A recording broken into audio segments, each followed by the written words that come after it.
మీ అందరినీ నేను కోరుకుంటున్నాను. నాకు జరిగిన అన్యాయం ఇంకెవరికి కూడా జరగద్దని కూడా ఈ సందర్భంగా నేను తెలియజేస్తున్నా. ఒక విషయం చెప్తా, 3వ స్థానంలో ఉన్న ఒక వ్యక్తి 2వ స్థానంలో ఉన్న వాళ్ళని కాదని టికెట్ తెచ్చుకున్నాడంటే ఇక్కడ ఎట్లా జరిగిందో ఒక్కసారి మోసం ఆలోచించండి. రెండవది నేను చెప్తున్నాను, ఈ దసరా తర్వాత మేము మా కార్యకర్తలు అందరినీ పిలుచుకొని మేము మీటింగ్ పెట్టుకొని మేము ఏం చేయాలి, ఏ విధంగా వెళ్ళాలి ముందుకన్నది నేను తెలియజేస్తా. కానీ ఒక్కటి మాత్రం నిజం, నేను 100% నేను పోటీలో ఉంటాను.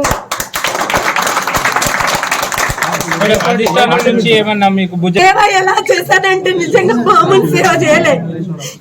ఎవరికైనా అన్యాయం జరిగితే వాళ్ళని పిలిచిగో ఈ విధంగా ఉంది అని చెప్పి చేస్తాను. నాకు ఏ విషయం చెప్పకుండానే నేను స్క్రోలింగ్ లో వచ్చేంత వరకు నాకు తెలీదు. అందుకే నాకు అధిష్టానం ఎలాంటి పిలుపు రాలేదు, నాతో ఏమీ మాట్లాడలేదు. నాకు మాత్రం అన్యాయం బాగా జరిగింది. భారతీయ జనతా పార్టీలో ఉండను. ఏ పార్టీ అయితే నన్ను అన్యాయం చేసిందో ఆ పార్టీ కనువిప్పు కలగాల. నాలాగా తెలంగాణలో ఏ మహిళకు కూడా అన్యాయం జరగద్దు. ఒక పార్లమెంట్ లో 7 స్థానాలుంటే 7 స్థానాల్లో ఒక్క మహిళకు సీట్ ఇయ్యరా? అది కూడా ఒక బలమైన క్యాండిడేట్ 2 సార్లు 2వ స్థానంలో ఓడిపోయిన దాన్ని నేను తెలంగాణ మొత్తంలో టాప్ 5 లో టాప్ 10 లో ఉన్నదాన్ని, నేను టాప్ 10 లో ఉన్నదాన్ని, లేడీస్ లో నెంబర్ 1 స్థానంలో ఉన్నాను తెలంగాణలో.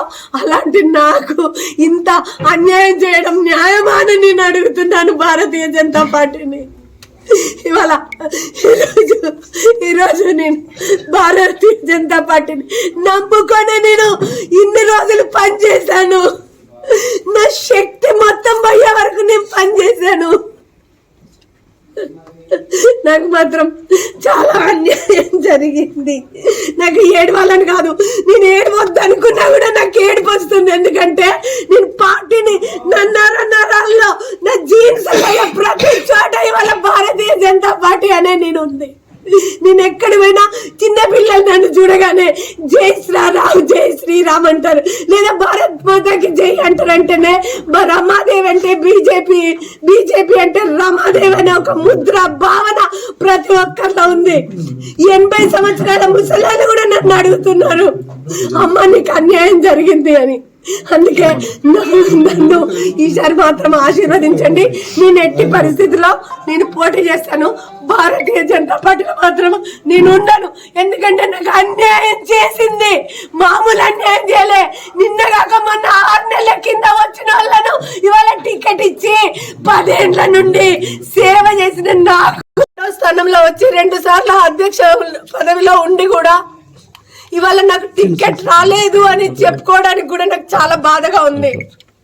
ఎందుకంటే భారతీయ జనతా పార్టీ ఒక సిద్ధాంతం గల పార్టీ, ఎప్పుడు కూడా నాకు అన్యాయం చేయదు. ఇవాళ ఏ మూలకెళ్ళినా 2 సంవత్సరాల పిల్లల నుండి 30-90 ఏళ్ల ముసలాళ్ళ వరకు కూడా రమాదేవి అంటే బీజేపీ అంటే రమాదేవి. ఇవాళ చిన్న చిన్న పిల్లలు అట్లాంటిది కూడా నన్ను చూడగానే అమ్మ జై శ్రీరామ్ లేదా భారత్ మాతకి జై అంటున్నారంటే నేను ఇవాళ భారతీయ జనతా పార్టీ యొక్క సింబల్ ను ప్రజల్లోకి ఏ విధంగా తీసుకెళ్లానో మీ అందరికి తెలుసు.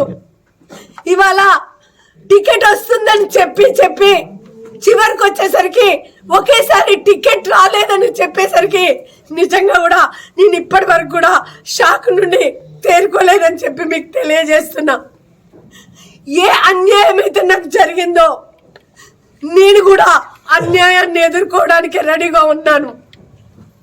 నాకు ప్రజలు ఉన్నారు, ఇవాళ ప్రజల అండ ఉన్నది.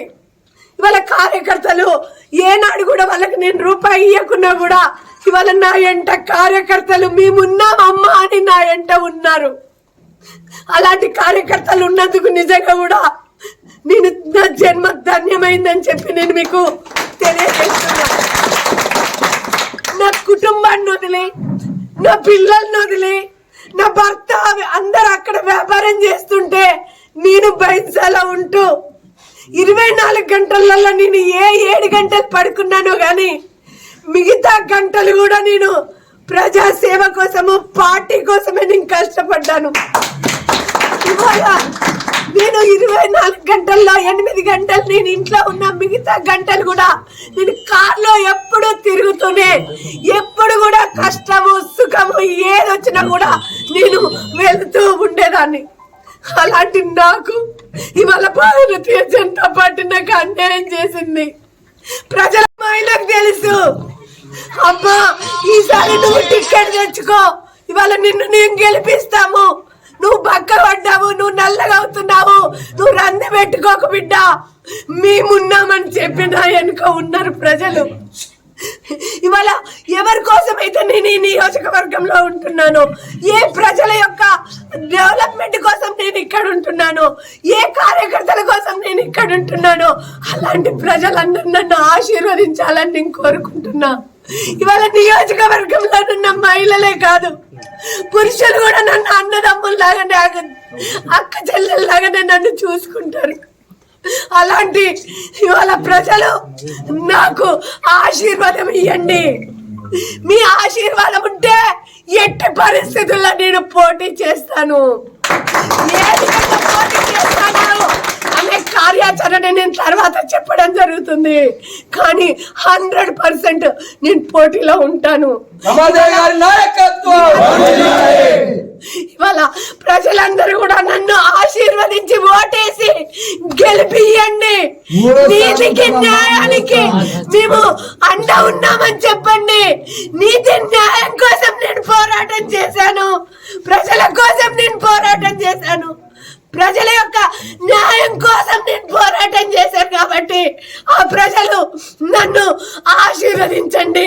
ఇవాళ నేను పోటీ చేస్తాను, ఎందుకంటే నేను ఇన్ని సంవత్సరాలు నా ఉద్యోగాన్ని వదిలేసి, నా బిజినెస్లన్నీ వదిలేసి నేను ఇవాళ ఈ నియోజకవర్గంలో ఉన్నానంటేనే నేను ఎమ్మెల్యే కావాలి, నేను ఈ నియోజకవర్గాన్ని డెవలప్ చేయాలి, నా ప్రజలకు మంచిగా చూసుకోవాలన్న ఉద్దేశంతో నేను ఇక్కడ ఉన్నాను, కానీ ఏ ఆశతో నేను ఇక్కడ లేను.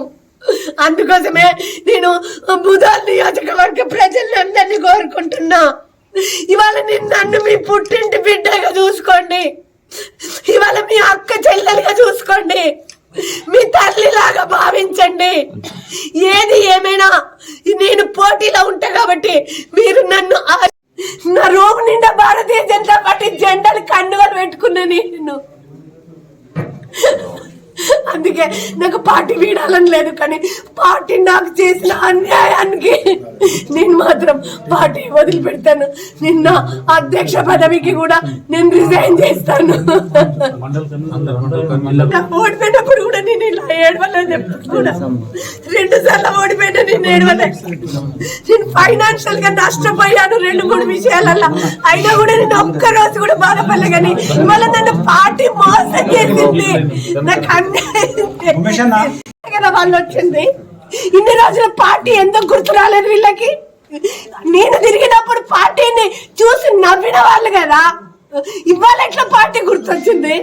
ఇవాళ నేను దున్ని విత్తనం వేసి పంట చేతికి వచ్చిన తర్వాత ఇవాళ పంట తీసుకపోతుంటే నాకు బాధ కాదా? నేను పునాది వేసి ఇల్లు కట్టి ఇవాళ నేను కట్టిన ఇంట్లో గృహ ప్రవేశం చేస్తుంటే నాకు కడుపున బాధ కాదా? అంత అన్యాయం భారతీయ జనతా పార్టీ నాకు చేసింది. కాబట్టి